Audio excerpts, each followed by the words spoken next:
Os cumprimento a todos, sem exceção, com a santa paz do Senhor Jesus Cristo. Hoje nós vamos discorrer aqui acerca de Mateus capítulo de número 15. Hoje eu gostaria de estar aqui falando, gostaria que o Espírito Santo aqui me conduzisse em Mateus capítulo de número 15, falando acerca daquilo que nós já vínhamos falando, acerca das tradições, da religiosidade. E uma das características do religioso, do farisaísmo, é trocar a palavra de Deus pelas tradições. As tradições eu já expliquei o que é, algo que passa de pai para filho, de geração para geração, e muitas das vezes essas pessoas elas continuam essas tradições sem terem uma resposta conclusiva acerca daquele algo que ela acredita, que ela nunca teve um entendimento claro acerca daquela questão. Então aqui em Mateus capítulo de número 15, o título diz assim: a tradição dos anciãos. Era algo muito antigo que já vinha sendo passado de geração para geração. E os fariseus, eles guardavam essas tradições. Então diz assim, versículo 1: então chegaram ao pé de Jesus uns escribas e fariseus de Jerusalém, dizendo: por que transgridem os teus discípulos a tradição dos anciãos? Pois não lavam as mãos quando comem pão. Essa tradição que os fariseus estão dizendo aí, em Marcos capítulo 7, verso 3, fala assim, porque os fariseus e todos os judeus, conservando a tradição dos antigos, não comem sem lavar as mãos muitas vezes. E quando voltam do mercado, se não se lavarem, não comem. E muitas outras coisas há que receberam para observar, como lavar os copos, os jarros e os vasos de metal e as camas. Então, os fariseus e todos os judeus, ele conservando a tradição dos anciãos, eles não comiam sem lavar as mãos muitas vezes. Quer dizer, eles não faziam isso como algo higiênico que nós fazemos aqui no Ocidente, não. Eles faziam isso diversas vezes, ou seja, era um ritual. Era um ritual. Isso tinha se tornado uma tradição. E outras coisas eles faziam também. Quando eles iam até o mercado, quando eles voltavam, eles não comiam sem se lavarem primeiro. Entendeu? Mas eles não faziam isso como algo higiênico. Não, eles faziam isso por religiosidade, para se sentir melhores. Faziam isso como um ato de purificação, para se sentir melhores do que as outras pessoas. E está dizendo, muitas outras coisas há que receberam para observar, como lavar os copos e os jarros e os vasos de metal e as camas. Então, está dizendo, versículo 5, depois perguntaram-lhe os fariseus e os escribas: por que não andam os teus discípulos conforme a tradição dos antigos, mas comem com as mãos sem lavar? Então, eles tinham este hábito, não um hábito higiênico, mas sim como um ato excessivo, ritualístico, como algo, uma tradição. Isso era uma tradição que era passada de pai para filho, de geração para geração. Então eles dizem: por que transgridem os teus discípulos a tradição dos anciãos? Mateus 15, 2. Por que transgridem os seus discípulos a tradição dos anciãos, pois não lavam as mãos quando comem pão? Eu gosto de Jesus porque Jesus sempre respondia uma pergunta fazendo outra pergunta. Olha o que Jesus diz, versículo 3. Ele, porém, respondendo, disse-lhe: por que transgride vós também o mandamento de Deus pela vossa tradição? Então Jesus, ele nos dá a entender aqui, ele nos faz entender, espere só um pouquinho aí. Ele nos faz entender que os fariseus, os religiosos, que os fariseus eram um grupo religioso da época, que eu já mostrei lá em Mateus capítulo de número 6, que eles gostavam de serem vistos pelos homens, eles jejuavam para ser visto, oravam para ser visto, faziam coisas para serem vistos pelos homens, admirados pelos homens. O fariseu, ele tem outra característica. Você sabe fazer o quê? Você sabe fazer o quê? O que eles amam fazer? Eles amam trocar a palavra de Deus pela tradição deles, pelas tradições deles. Então, Jesus está falando, os discípulos transgridem a tradição dos anciãos, mas por que vocês transgridem a palavra de Deus, que é mais importante do que as tradições?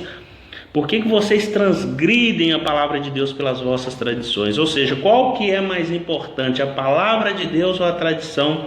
Que aqui em Mateus mesmo, vai chamar de quê? De preceito de homens, ou seja, ensinamento de homens, né? Vai falar isso mais à frente aqui, ó. Eles invalidavam a palavra de Deus, o mandamento de Deus pela tradição deles. Então, o fariseu, ele ama desobedecer a palavra de Deus para obedecer a palavra de homem. Guarda essa característica. Então, aquilo que Deus fala, ele não guarda com tanta ênfase, ele não faz com tanta ênfase, mas aquilo que o homem fala, muitas das vezes, para ele é mais importante do que aquilo que Deus fala. Por exemplo, a Bíblia diz assim, ó, aqui em Atos 17, 24, Paulo ele diz assim para os atenienses, ó, o Deus que fez o mundo e tudo que nele há, sendo o Senhor do céu e da terra, não habita em templos feitos por mãos de homens. Estevão, ele vai falar a mesma coisa aqui, ó, Atos, capítulo de número 7, verso de número 48, ó. Mas o Altíssimo não habita em templos feitos por mãos de homens, como diz o profeta, o céu é o meu trono e a terra o estrado dos meus pés. Que casa me edificareis, diz o Senhor, ou qual é o lugar do meu repouso? Porventura não fez a minha mão todas essas coisas? Então, tanto Paulo como Estevão, eles estão dizendo que Deus não habita, o Altíssimo não habita em templos feitos por mãos de homens, como diz o profeta, ou seja, Salomão, porque o céu é o trono de Deus, a terra é o estrado dos seus pés, ou seja, Deus ele é infinito, não é um lugar, não é um local geográfico que Deus ele está habitando. Paulo e Estevão, eles não quiseram dizer que Deus não está em determinado local. Por exemplo, se eu e minha esposa, mais umas 10 pessoas, nos reunimos em um galpão, por exemplo, como eu sou a casa de Deus, o templo de Deus, e as demais pessoas são o templo de Deus, o templo verdadeiro, onde o Espírito Santo habita hoje, Paulo vai dizer isso também lá em Atos, que o nosso corpo é o templo do Espírito Santo. Eu vou te mostrar. Paulo diz assim, ó, em 1 Coríntios, perdão, irmãos, eu falei Atos, mas é 1 Coríntios, capítulo de número 6, verso 19, ó, ou não sabeis que o nosso corpo é o templo do Espírito Santo que habita em vós, proveniente de Deus, e que não sois de vós mesmos? Então, o meu corpo é o templo do Espírito Santo. 1 Coríntios capítulo 3, ele vai dizer a mesma coisa, verso 19, se eu não me engano, que o nosso corpo é o templo do Espírito Santo, que o Espírito Santo habita o templo hoje, que o Espírito Santo habita é o meu corpo. Antes não, ele era dado por medida, mas hoje ele é dado a todo aquele que crê. Mas o que eu quero dizer? O fariseu, o religioso não. Ele colocou na cabeça, ele aprendeu que Deus ele está somente no templo de pedra, que a pessoa para receber uma bênção tem que estar no templo de pedra, tem que ir para o templo de pedra, que a oração só vai ser respondida se estiver no templo de pedra.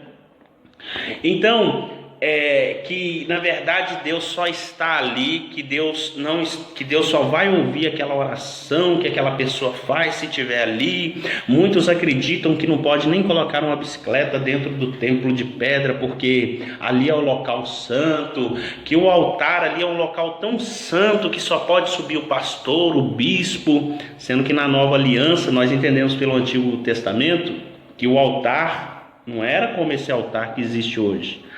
Esse altar que muitos dizem ser o local sagrado, ele veio da Igreja Católica, do século III para cá. Não existia, a igreja não tinha, portanto, uma sinagoga, por exemplo, ela não tem esse altar que a igreja ela inventou para colocar dentro da igreja. Essa plataforma, né, que na verdade é uma plataforma ali onde o pastor fica, mas a questão do altar místico, isso não existe na nova aliança, né? Esse algo foi colocado, introduzido dentro da igreja, que é o templo, o local onde as pessoas se reúnem, né? Porque a igreja sou eu, é você, ou seja, é uma congregação, independente do local aonde se reúne. Então muitas vezes o fariseu vai falar, não pode subir aí porque o local é santo, o lugar é santo demais. E engraçado que quem sobe lá é pecador. Então se o local é santo, a partir do momento que o pecador ele pisa ali, já não é mais santo. Mas nós fazemos o quê? Nós mistificamos tudo. esse local é santo, não pode colocar uma bicicleta. Ô menino, não pode subir aí, não pode fazer nada. Por quê? Porque, como eu disse, se tornou um local místico. Aí ensinam para a pessoa que a pessoa só vai ser atendida, que a sua oração só vai ser respondida por Deus quando a pessoa estiver lá dentro daquele local.